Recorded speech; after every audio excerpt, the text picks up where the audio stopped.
The breaking point rarely announces itself with ceremony. It arrives slowly, then all at once, after years of illusions, denials, and convenient myths. When I look at the tragedy of Ukraine, I see not a sudden collapse, but a carefully constructed disaster built brick by brick through hubris in Washington and silence in European capitals. The narrative was simple enough. America could support Ukraine, bleed Russia, and never truly pay the price.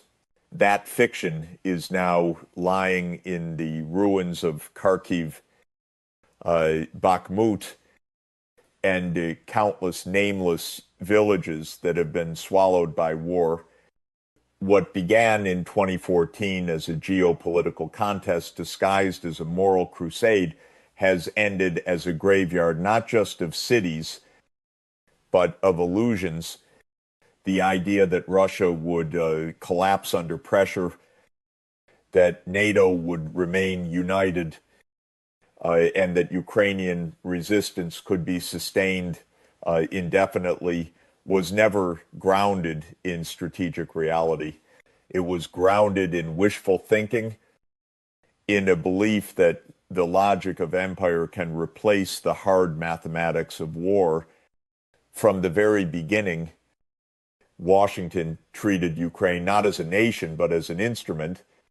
It was a chessboard on which great powers could move their pieces, secure in the belief that they themselves would never be burned. The decisive turn came when policymakers convinced themselves that permanent hostility to Russia was a manageable, even profitable condition. They spoke of red lines without the capacity to enforce them, of defending democracy without defending peace. And so the war escalated, not because diplomacy failed, but because diplomacy was never truly attempted in earnest. While Russian forces consolidated, Western leaders performed speaking in sound bites for domestic audiences, announcing sanctions with fanfare, and promising military aid that could not alter the balance of power.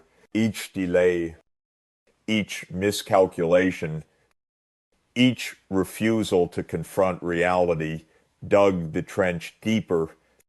When we speak of the breaking point, we must name it for what it is: a moral failure disguised as strategy. The United States allowed itself to believe that distance confers impunity, but history teaches us that great powers that wage proxy wars eventually confront their own limits. Eisenhower, who once looked at Eastern Europe and said, "We cannot defend it," understood those limits. Today, that clarity is gone. In its place stands a foreign policy elite insulated from consequence. Speaking of holding the line, while Europe fractures and Ukraine bleeds, Russia did not change its position. It advanced it. The West, meanwhile, exhausted its strategic vocabulary and found itself trapped in its own rhetoric. For Ukrainians, the breaking point was not an abstraction. It came with the sound of shells, the evacuation of entire towns, the quiet knowledge that no rescue was coming. A country that was told it stood on the front line of freedom was, in truth, standing alone. This was the final straw, not because one event toppled the edifice, but because the edifice was hollow from the beginning for America. The cost is not measured in destroyed cities, but in lost credibility and moral authority For Ukraine, the cost is everything. And for Europe, caught between its dependence on Washington and its vulnerability to reality, the cost is strategic ruin. I have witnessed many wars justified by fine language, all of them ending in grief. The breaking point of Ukraine is a mirror showing the West its own decay, its inability to restrain itself, to speak truth rather than myth, to distinguish power from wisdom. That mirror does not lie. When nations build their strategy on illusions, those illusions eventually demand payment. And the bill has come due in Ukraine.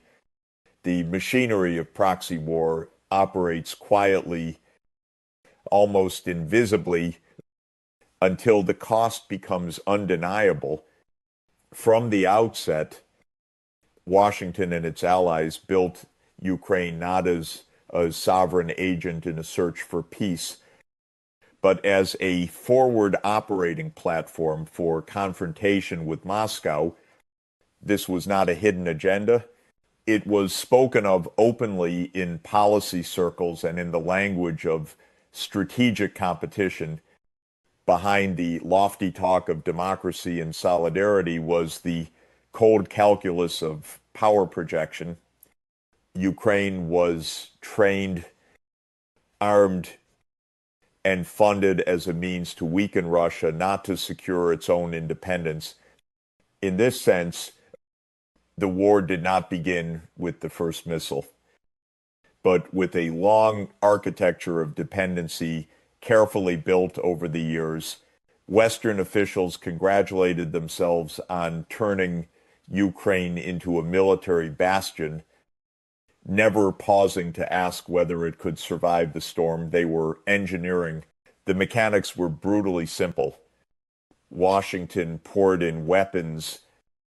Europe supplied political cover, and Ukraine bore the human cost. Military aid packages were announced with theatrical urgency, but always with an eye toward sustaining the conflict rather than ending it. Negotiations that might have led to compromise, whether in the early months of the war or at multiple junctures thereafter, were quietly sabotaged or abandoned.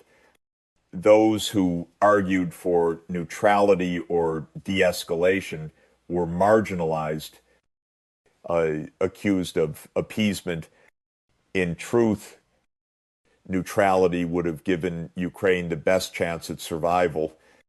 But neutrality had no place in the machinery of proxy war. A dependent, embattled Ukraine was more useful to Washington than a neutral, secure one. That is the tragic logic of empire within Ukraine. The machinery fused with oligarchic power structures that were already entrenched long before the conflict reached its climax.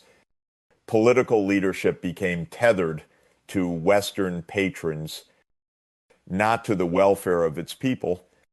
Leaders who might have pursued peace were cornered by domestic hardliners and external sponsors who viewed any compromise as betrayal. The longer the war dragged on, the more Ukraine's sovereignty eroded. It became a nation at war without the agency to define the war's end. It fought bravely, but always under a strategic ceiling set elsewhere. Proxy wars are seductive to great powers because they promise influence without sacrifice. But history reveals their bitter end. The local ally bleeds while the sponsor eventually walks away. Vietnam taught this lesson. Afghanistan repeated it. And Ukraine now stands as its latest chapter. The machinery of proxy war is not only military, it is informational, financial, and psychological. The media was mobilized to cast the conflict in moral absolutes, painting complex realities in black and white. This narrative discipline was not accidental. It was essential to sustain domestic support in the West, even as strategic prospects dimmed on the ground. For Ukrainians, the proxy dynamics stripped the war of clarity. They were told they were fighting for survival, and but they were also fighting for a strategy that was never theirs to begin with. As the months stretched into years, aid flows slowed, promises shrank, and the reality of abandonment crept closer. The machinery had done its work. It had inflicted damage on Russia, but at the cost of destroying Ukraine's infrastructure, draining its population, and hollowing out its future. Empires have no sentiment. They use nations until they can no longer be used. And when that day comes, the machine simply shifts its attention elsewhere, leaving behind a wasteland and a story rewritten to absolve itself. The machinery of proxy war is efficient in destruction, but incapable of building anything lasting. In the end, it leaves behind a nation reduced to a pawn, its cities shattered, its people scattered, its sovereignty a memory. Ukraine is not the first victim of this cycle, and unless the West reclaims its moral compass, it will not be the last. For more than 3 decades, Washington has lived inside the illusion that American power is limitless. This illusion was born in the aftermath of the Cold War, when the collapse of the Soviet Union gave rise to the fantasy of unipolarity, the idea that one nation could police the world without restraint or cost. Ukraine became a stage on which this fantasy was once again performed. Policy elites spoke of red lines, of deterrence, of strategic dominance, as if the geopolitical landscape of 1991 had never changed, but it has changed profoundly. The United States is no longer the unchallenged center of the global order, and the machinery of empire no longer functions as it once did. Russia did not collapse under pressure. China did not bow. Europe did not unite. And the world did not rally behind American power as if it were the natural order of things. Yet Washington behaved as though history stood still. The illusion of power begins with the illusion of control. For years, successive administrations spoke of managing crises abroad as though they were extensions of domestic politics, crises to be spun, not confronted. But war is not a press release. Ukraine exposed how hollow the machinery of control had become. American leaders believed that sanctions could break a country of Russia's scale, that weapons shipments alone could turn the tide of war, and that the sheer weight of U.S. rhetoric could shape outcomes thousands of miles away. But none of this materialized as imagined. Russia adapted to sanctions. Its economy reoriented. Its alliances deepened. Meanwhile, the United States discovered that coercion without strategy is little more than noise. And yet, perhaps the most dangerous illusion of all was the belief that the American public would tolerate permanent war without consequence. Decades of interventions from Iraq to Afghanistan were already fraying domestic trust, but Ukraine pushed this further, asking Americans to fund and sustain a conflict in a region where they had neither vital interest nor strategic clarity. Washington continued to speak in the language of moral imperatives while quietly acknowledging behind closed doors that there was no realistic path to military victory. It is this gap between rhetoric and reality that corrodes republics from within. Empires rarely die because of foreign enemies alone. They decay because they cannot reconcile their ambitions with their capacities. As these illusions faltered, allies began to doubt, adversaries began to adapt, and the world moved on. The very European partners who once rallied to Washington's calls now whisper about exit ramps and strategic autonomy. The nations of the global South, once expected to align with American preferences, now pursue their own paths. The illusion of American power depended on a world that no longer exists. It depended on an America that could afford to act without restraint, command without negotiation, and sanction without consequence. That America is gone. For Ukraine, the collapse of this illusion has been devastating. It meant that the promised tide of support would always be shallower than the rhetoric. It meant that every unshakable commitment was temporary. Every declaration of unity, conditional. The more Washington clung to the illusion of control, the more reality slipped away. It is one thing for an empire to overreach. It is another for it to overreach while pretending it has not. That is the tragedy of this moment.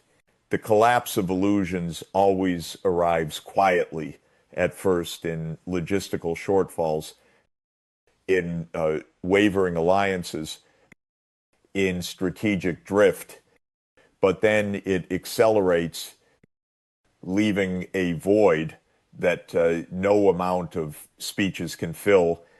Washington once believed it could shape the world at will. Now it must confront the fact that it cannot even shape the outcome of a war it helped ignite. Illusions are powerful, but they are not immortal. And when they die, they leave nations exposed to the truth. They spent years refusing to see. Every war eventually strips away its illusions, leaving only the bones of what truly was. Ukraine today stands as the graveyard of illusions, illusions that were manufactured in think tanks, performed on television, and wrapped in the language of moral clarity. But illusion, no matter how passionately held, cannot outlast artillery shells.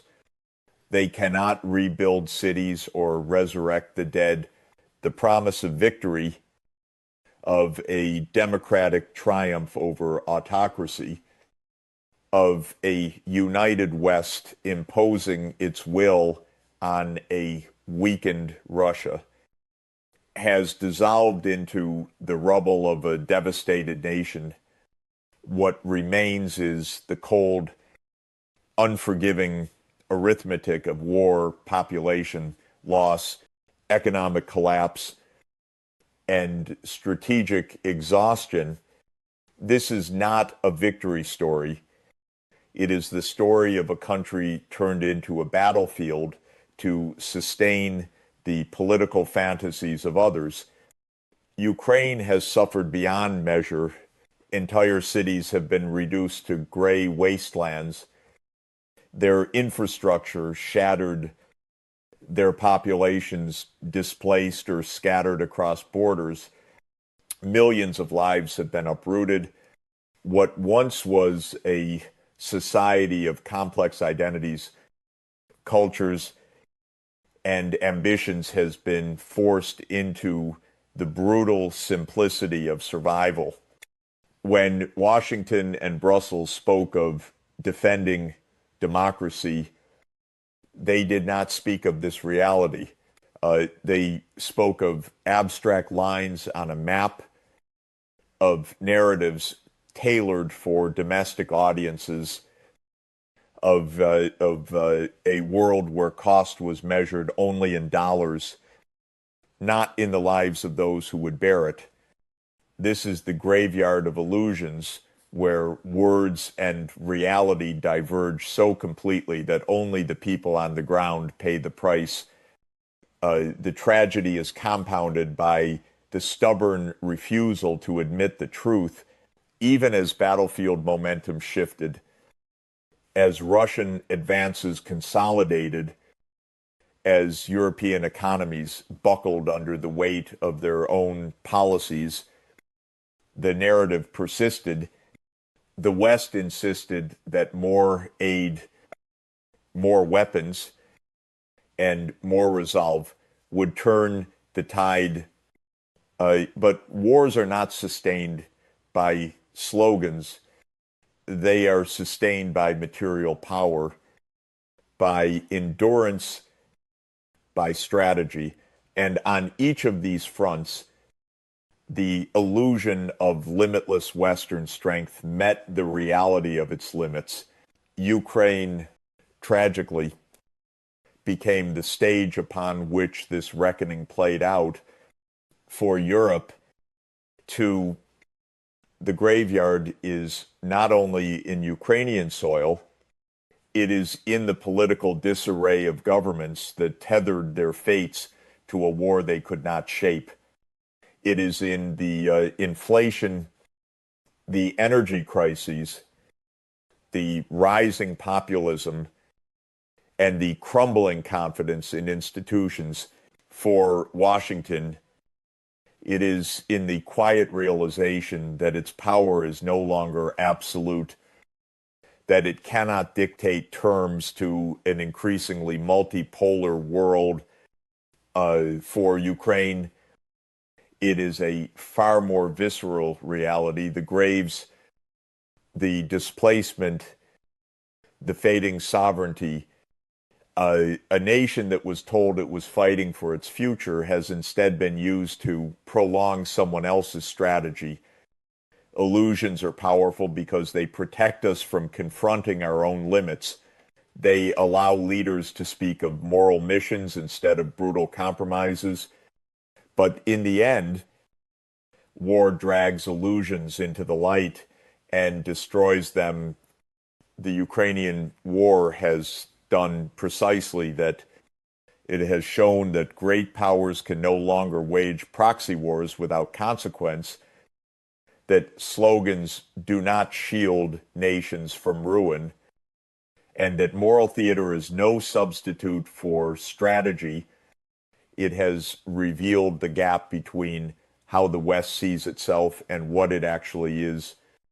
And so the graveyard is not just Ukrainian, it is Western. It is the graveyard of unipolar fantasies, of permanent dominance, of the idea that power can be projected without responsibility.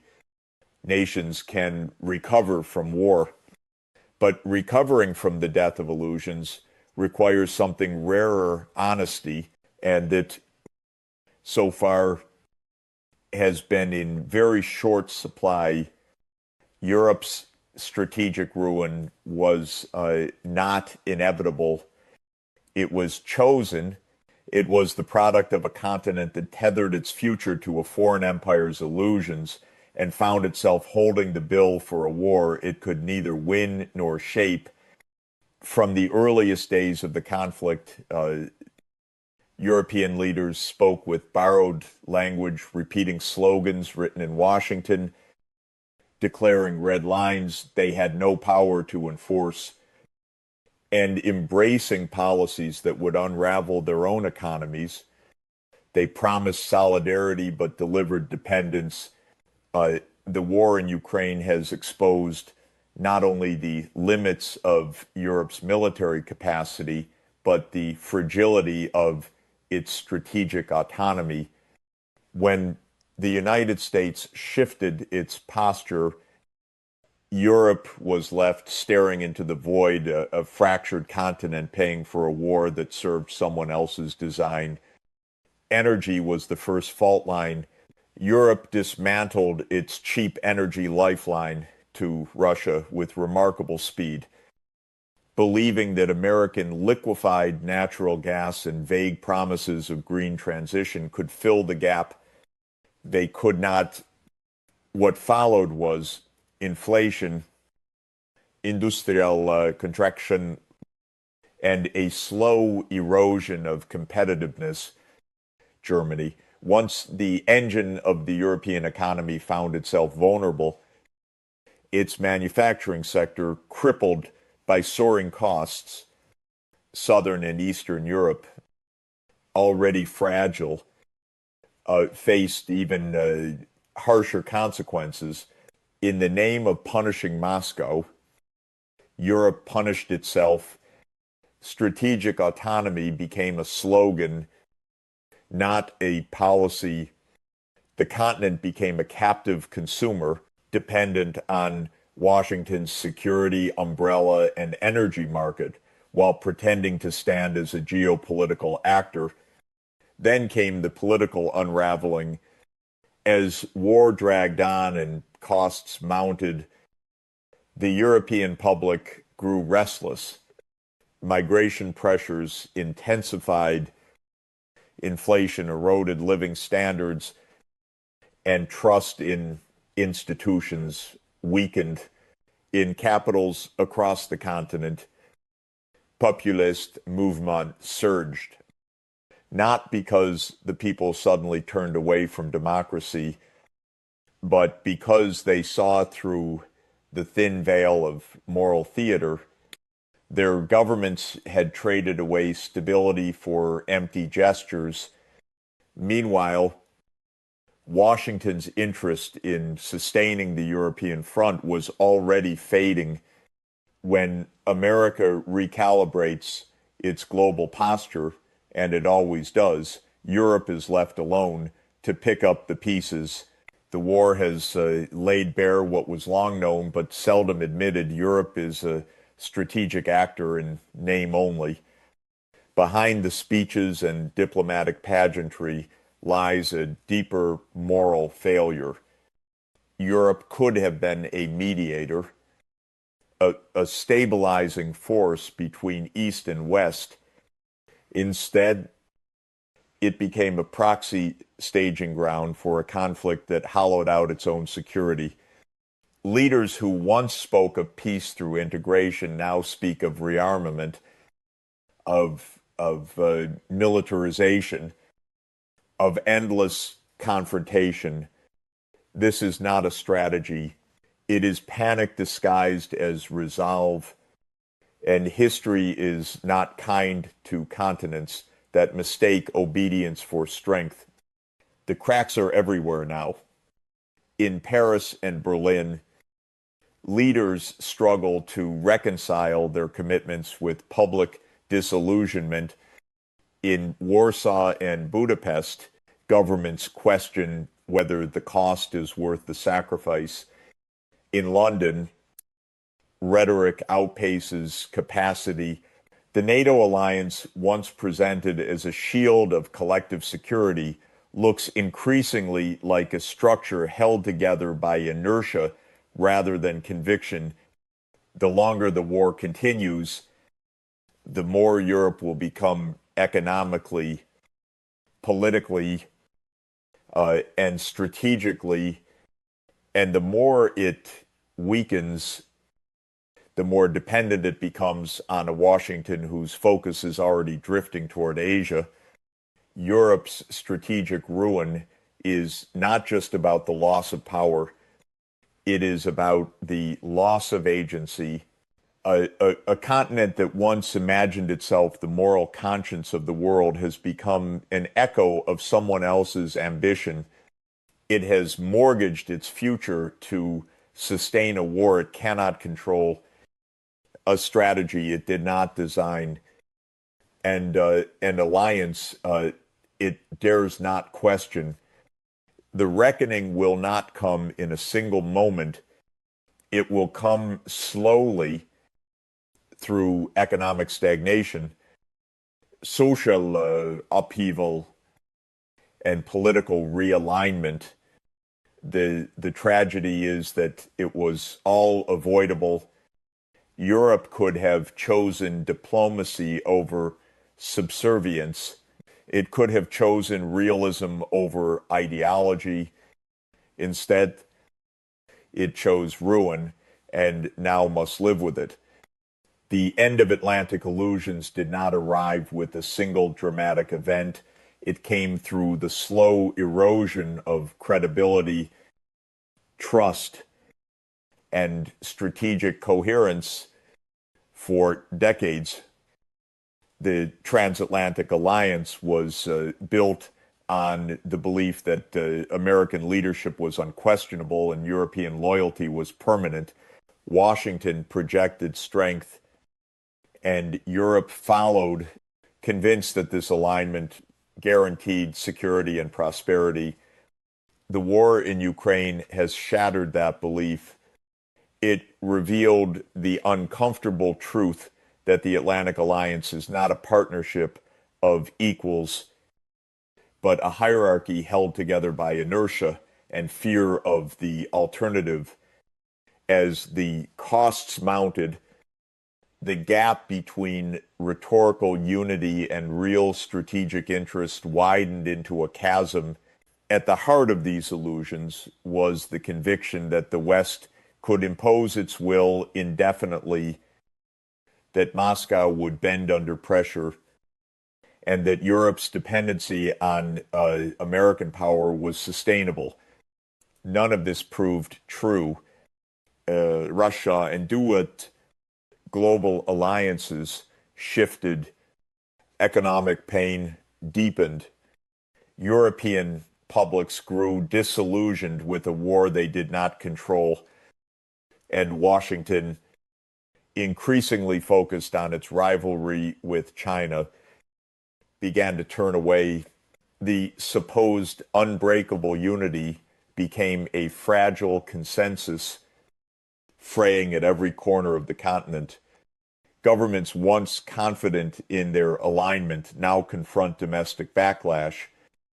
Populists surge, and growing doubts about the wisdom of their choices. The most corrosive illusion was moral. For years, Western elites told themselves that their actions abroad were the defense of a liberal order. They spoke of rules, norms, and principles, yet their policies revealed something else entirely: the preservation of hegemony. The gap between the story and the reality became too large to conceal. The world saw through it, and increasingly so did European citizens. They understood that the war was not about democracy versus autocracy, but about power, and Europe had little of it left. Atlanticism, once the lodestar of European strategy, now looks less like a vision and more like a dependency that has hollowed out Europe's ability to think and act for itself. As American illusions faltered, European illusion followed. The assumption that the United States would underwrite European security indefinitely is no longer credible. The assumption that Europe could ignore the economic consequences of perpetual hostility with Russia has proven catastrophic, and the assumption that the rest of the world would rally behind the West has collapsed entirely. today, a new global architecture is forming, one in which Washington and its Atlantic partners no longer dictate terms. Europe stands at a crossroads, but its leadership still clings to yesterday's script, unable to speak the language of a multipolar reality.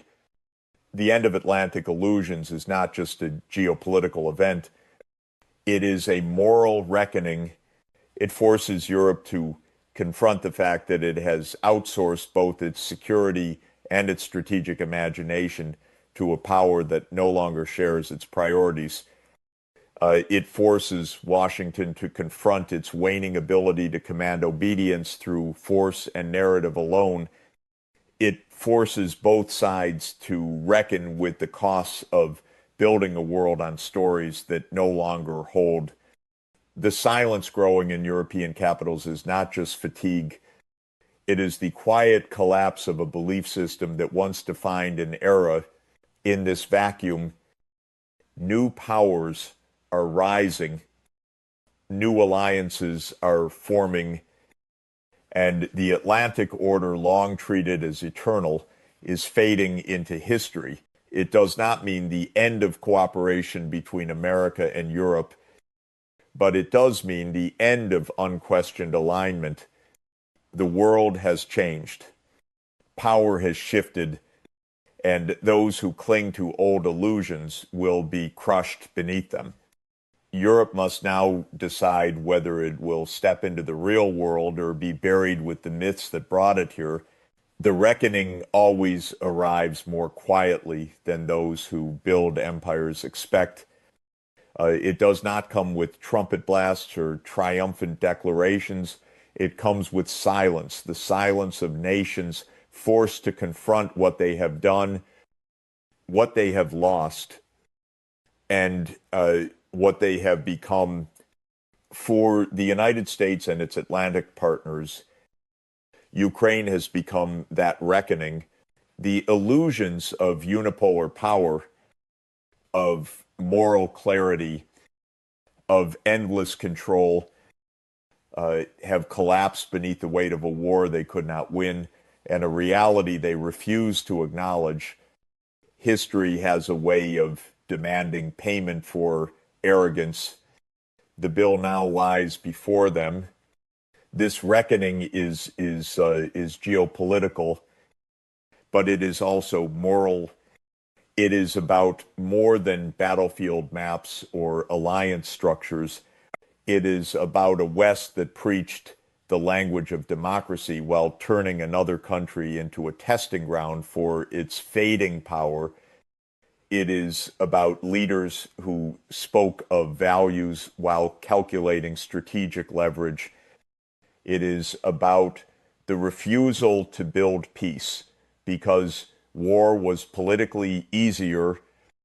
And now, with Ukraine exhausted, Europe fractured, and America distracted, the moral emptiness at the center of this strategy is exposed. What was once sold as a struggle for freedom stands revealed as a game of empire without end. For Ukraine, the reckoning is not abstract. It is burned into the soil, into the faces of displaced families, into the silence of cities reduced to ruins. It is the reckoning of a nation that trusted promises that were never meant to be kept. It is the pain of having been used as a pawn in a larger game.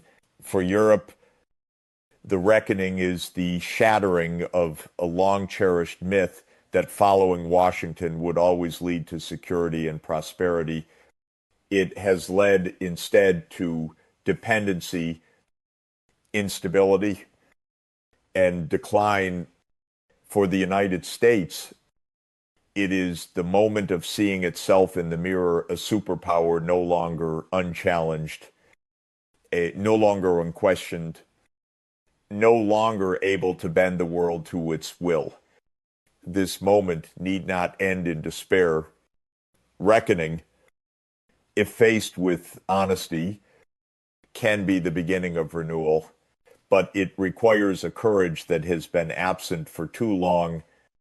It requires admitting that a strategy built on illusions cannot endure, that moral language cannot mask imperial ambition, that proxy wars always end with betrayal.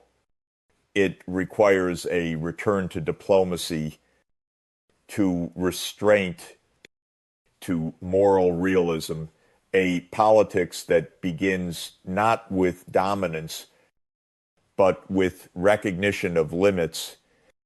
This is not a weakness.